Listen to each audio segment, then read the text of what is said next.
Okay, guys, we now have a little bit of breaking news from the Duke-Louisville game right now. A Louisville player collided with a Duke player and is getting carried off. The game is currently 21-20 Louisville in the first half still. I don't know who. It's Louisville. I have it. Yeah, you have the rest of the story there? Yeah, well, I'm trying to get photos of it. I'll tell you about in a second, but from what it looks like, it looks pretty bad in the situation. Yeah, they had to carry him off on a stretcher, so it's definitely bad. And you don't see it that much, you know, in the NBA as opposed to the NFL and stuff. So when some guy gets carried off on a stretcher, you know, it's bad. So wish him luck. Hope he does well. With those injuries that you were just talking about, we actually have an interesting blog by our New Jersey correspondent, Carter Woodeil, on some NFL injuries, highlighting a very recent story. Recently, about some comments that 49ers wide receiver, Michael Crabtree, made to NFL Network about the final drive of his team's Super Bowl and a hit that he took right to the face on third down of that drive when he was targeted that he said temporarily blinded him. It prevented him from being able to see. You know, I saw this and I was shocked. I was wondering why you were blinded by a hit. But Michael Crabtree, he doesn't really think it's that big of a deal. His comments read, when you get hit in football, it's going to feel like you can't see. It's going to feel intense, but it snapped back. It happens all the time in football. So Michael Crabtree getting hit so hard in the face that you're unable to see is just something that happens occasionally when you're playing football. The NFL, as I'm sure you know, has received a heaping spoonful of criticism for the toll that playing football week after week takes on the brains of its players. But Roger Goodell and Malik have taken a firm stance on the issue publicly. They say that they are 100% committed to player safety, that the league will take whatever actions are necessary to keep football safe and keep it around for years and years to come. But here's the thing about Roger Goodell's stance that gets me. If you're so committed to player safety, like you say you are, then what about Thursday Night Football? Thursday Night Football, you're asking an NFL player to truncate his preparation for his next game, and much more importantly, his recovery from the beating that he took in his previous game from 6 days to 3. Isn't that not at all safe for a player? And Roger Goodell not only lets this go, but expanded it last season. So it took place during every week of the year. If the NFL is really going to be as committed as it says it is to the safety of its players and the future of its sport, it needs to go all in. It needs to make every aspect of the game safer, not just the ones that are most convenient.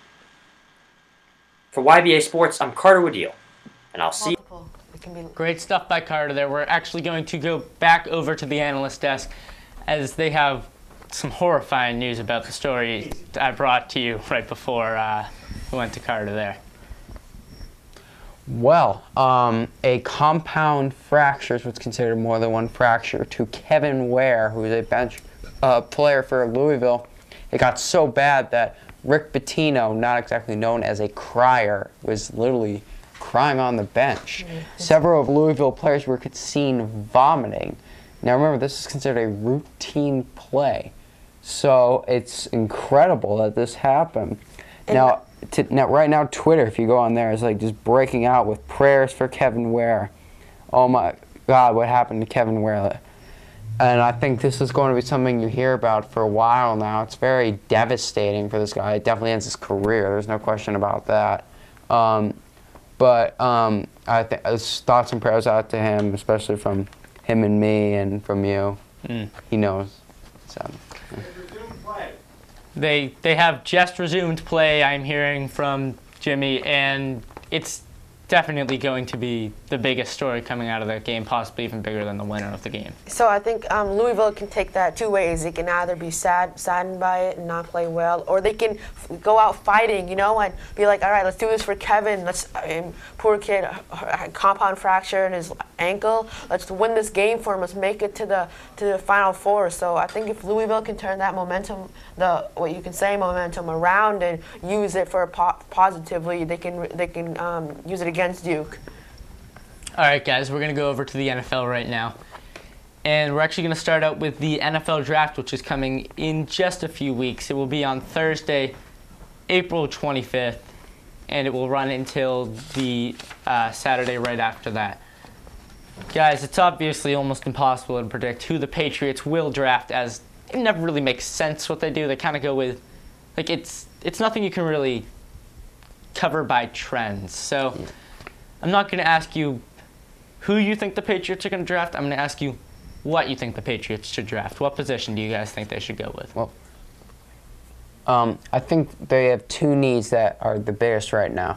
You need an interior pass rusher right next to Vince Wilfork, and you need a wide receiver. That's probably the most pressing need is wide receiver. I don't think they're going to pick a wide receiver in the first or second round. I think it probably is a third or fourth round guy. I mean, they brought a few mid-major guys in. I don't think it's going to be like a DeAndre Hopkins type guy who's the first rounder.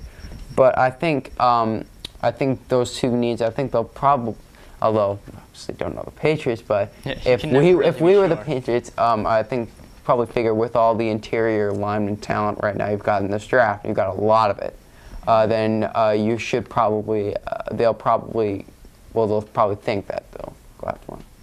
Yeah, I think they definitely need a pass rusher. I mean, defense wins games. It's a staple in any sport, time and time again. They were looking into Dwight Freeney and John Abraham. I don't know what's going to happen with them, but for the draft, I know some defensive tackle like Quan Short or Jonathan Hankins can really boost their defensive rush, which is huge, you know. So I think that's something they'll be looking for. Wide receiver, they picked up Danny Amendola for Wes Welker. I'm still confounded on how they let Wes Welker go. I'm shocked, but at least they got Danny Amendola. They're probably looking for someone there. For running back, they got Leon Washington, but you might need like a third down running back. I don't know, because we lost Danny Woodhead, so that's probably a big thing. But I think primarily they've been looking for on the defensive side of things, because that's what's plagued them in the years past.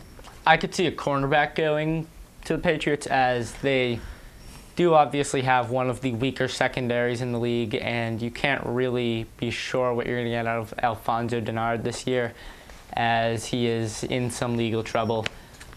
So I see them possibly going after a cornerback in one of the first 3 rounds. They have brought in, or they are going to be bringing in Tyrann Mathieu, formerly of LSU, and Marcus Lattimore, a running back out of South Carolina who wrecked up his knee last season but was considered one of the best running backs in the league. So that should be very, very interesting. Yeah. See what they do. Marcus Lattimore, what a story. I mean, he's such a running back, such an amazing athlete. 2 years ago, he wrecked his knee. He made a heck of a comeback. I mean, he worked so hard only to have it wrecked again on the other knee. Or is it the same knee? I'm not sure, but he had it wrecked again, a gruesome injury against Tennessee. And poor guy, I mean, how much work, how much effort he put in, all for nothing. And he put as much and more to get back. And I mean, the support that has been that he has been given will really help him out. And I think that he'll be a great NFL prospect. For Tyrann Mathieu, they've been saying he's like a second-round pick, third-round pick. So maybe the Patriots can get a steal out of him. You don't know what he can be. I mean, he can be either like some guy gets into a lot of trouble, like Kenny Britt, or he can really get his stuff together and play really well, and really contribute to the Patriots secondary and help him out. So. Yeah, it should be definitely very interesting, as it always is, with the Patriots going into the NFL draft. We're now going to move on to the Bruins, as they will be facing off against the Sabres tonight. That's definitely going to be an interesting game, as it will be the second game for the Bruins after they were snubbed by Jerome McGinley, after they had apparently gotten a deal with him for him to come to Boston. But he decided that it would be better for him to go to the Penguins and that he would rather not go to Boston. With the Penguins, though, in his first game, on one of the first plays of the game, actually, Sidney Crosby got hit in the eye on Jarome Iginla's first game, once again, I may add. He got hit right in the mouth and face area, a little bit in the eye as well. Broke his jaw and is out indefinitely. So it should be very interesting to see how the playoff picture shapes up without the Penguins having Sidney Crosby, I should say. Now, because Tom Kelly's not here, that's as much as we're going to go with hockey tonight, as he's really our expert here. But happy Easter and happy Passover. Thanks for joining us. I'm Liam Mailer. For Nick, Aman, Josh, and Jimmy, thanks for joining us.